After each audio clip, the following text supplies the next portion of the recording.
Mel Schilling, the beloved relationship expert and television personality best known for her years on Married at First Sight, passed away on March 24, 2026 at the age of 54. Her death came after a 2-year battle with colon cancer, a fight she faced with a level of openness, courage, and warmth that touched millions of people across Australia, the United Kingdom, and beyond. As her family and the wider world continue to grieve, the question that many of her fans are now asking is a simple one: when and where will she be laid to rest? As of now, no official announcement has been made regarding the date, location, or nature of Mel Schilling's funeral or burial service. Her family has not yet confirmed whether the service will be public or private, and no venue has been disclosed. Given the circumstances, a grieving husband, a 10-year-old daughter, and a family split between the United Kingdom and Australia, it is understandable that these details have not yet been shared with the public. As soon as any confirmed information becomes available regarding Mel's funeral or burial arrangements, we will be among the first to bring it to you.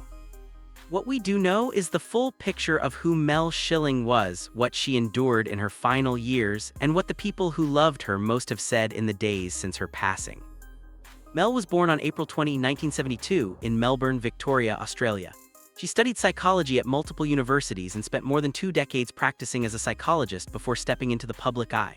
She joined Married at First Sight Australia in its 2nd season in 2016, bringing warmth, directness, and genuine empathy to a role that required all 3 in equal measure. She stayed with the show for 12 seasons, a remarkable tenure that spoke to how deeply audiences and production teams alike valued her presence. She later expanded her role to include the UK version of the show, relocating to London with her family and becoming a familiar face to a new generation of viewers. Her cancer journey began in December 2023, when a tumor described as the size of a lemon was discovered in her colon during a routine scan. She named the tumor with the kind of dark humor and defiance that defined her approach to the illness, and she went public with the diagnosis in a way that was characteristically candid. The tumor was successfully removed, and in January 2025 she announced she had gone into remission. For a brief period, there was real hope. That hope was tested again in early 2024 when small nodules were found in her lungs, indicating the cancer had spread. She continued filming through 16 rounds of chemotherapy without missing a single day of work, a detail that says as much about her character as anything else in her story. By late 2025, she had qualified for a groundbreaking clinical trial tied to her specific genetic profile, and her optimism, by her own account, soared once more. Then came the headaches, the numbness down her right side. Tests in early 2026 revealed the cancer had spread to the left side of her brain. Her medical team told her there was nothing further they could do.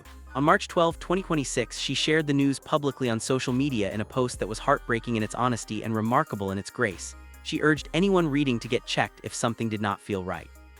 She said her light was starting to fade, but that she was still fighting and still surrounded by love. 12 days later, on March 24, 2026, Mel Schilling passed away peacefully, surrounded by her family. Her husband, Gareth Brisbane, confirmed the news in a tribute posted on social media the same day. He wrote that she passed away peacefully and surrounded by love. In the final moments before she went, when he believed the illness had taken her ability to speak, she gathered what strength she had left and whispered a message for him and for their daughter Maddie. He did not share what she said, and he did not need to. The gesture itself told the story. He described her as an incredible mother, a role model, and his soulmate. He said he had 15 wonderful years with her, and that being by her side had been the privilege of his life. His final words in the tribute were, "Goodbye, my love, my one, until we meet again." Mel is survived by Gareth and their daughter Maddie, who turned 10 in November 2025. Maddie was conceived through IVF after Mel and Gareth endured a miscarriage earlier in their relationship. Mel spoke often about how hard she had worked to bring Maddie into the world, and how deeply important that child was to both of them. She described Gareth as her rock throughout the illness, steady, present, and consistent in a way that sustained her through the most difficult stretches of treatment. Tributes have poured in from colleagues, co-stars, fans, and members of the public since the news broke. Her fellow experts on the show paid tribute publicly, as did the production teams behind both the Australian and UK versions of the franchise. The network that aired the Australian show released a statement calling her a wonderful colleague and a friend, someone with a gift for connecting with people and helping them navigate life's challenges. The sentiment was echoed across social media in the days that followed, with thousands of messages from viewers who felt they had known her personally through their screens.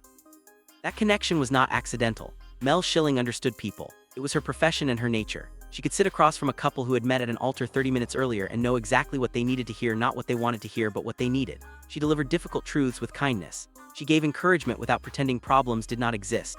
For 12 seasons on one show and years more on another, she was the steadying presence in the room.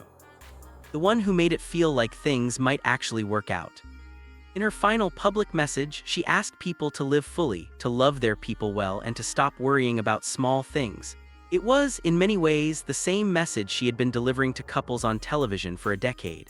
Applied now not to strangers navigating new marriages, but to everyone watching a woman say goodbye with everything she had left. The question of where she will be farewelled remains open. Mel lived in London with her family, but her professional roots and much of her audience were in Australia. Whether the service takes place in the United Kingdom, in Australia, or in both countries remains to be confirmed.